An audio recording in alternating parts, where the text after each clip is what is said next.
Le projet Opal pour Palm Oil Adaptive Landscape est une initiative pour promouvoir le développement durable du palmier à huile en Asie, en Afrique et en Amérique latine. Sous l'impulsion de ETH Zurich, du CIFOR Indonésie, du WWF Colombie et du WWF Cameroun à travers un financement du Swiss National Foundation, ce projet court sur 6 ans de 2015 à 2021. Le projet vise 3 objectifs principaux.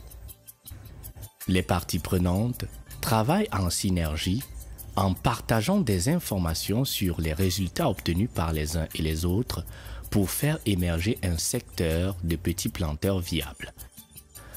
Le second objectif est de permettre à la communauté scientifique de s'emparer de nouvelles informations et analyses mises à sa disposition par le réseau Opal pour faire avancer la recherche sur le palmier à huile.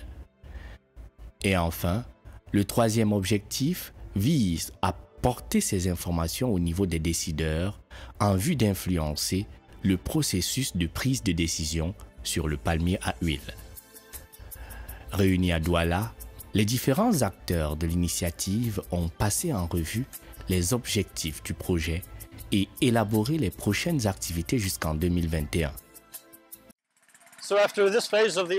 Après cette phase de projet, nous comptons communiquer plusieurs résultats issus de la recherche scientifique et ceux issus des discussions et échanges avec les communautés qui achètent l'huile de palme en Europe, les industries et les consommateurs de manière générale. En Europe, les points de vue sont très tranchés. Il y a un manque de compréhension des problématiques liées au palmier à huile.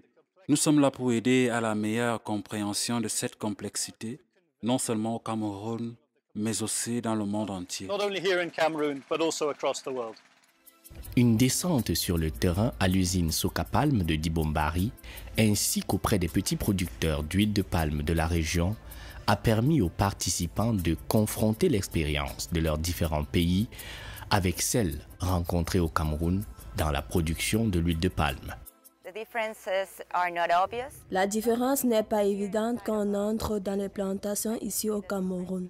On constate la différence au niveau des variétés plantées. En Colombie, nous avons des problèmes de maladies.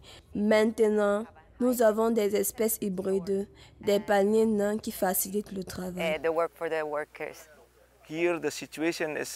Ici, la situation est différente de l'Indonésie. En Indonésie, il y a un conflit entre les plantations et la forêt avec l'expansion des plantations de palmiers à huile. Au Cameroun, on a un problème de productivité et comment accroître la productivité et la gestion des plantations.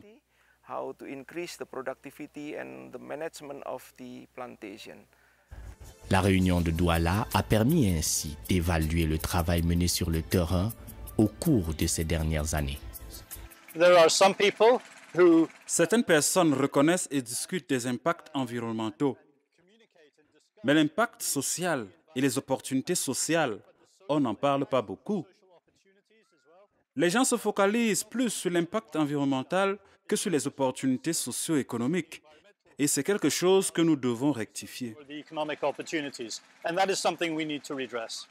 Les résultats des recherches et les expériences engrangées sur les différents paysages de la Colombie, de l'Indonésie et du Cameroun pourront être partagés pour une production du palmier à huile durable et respectueuse de l'environnement.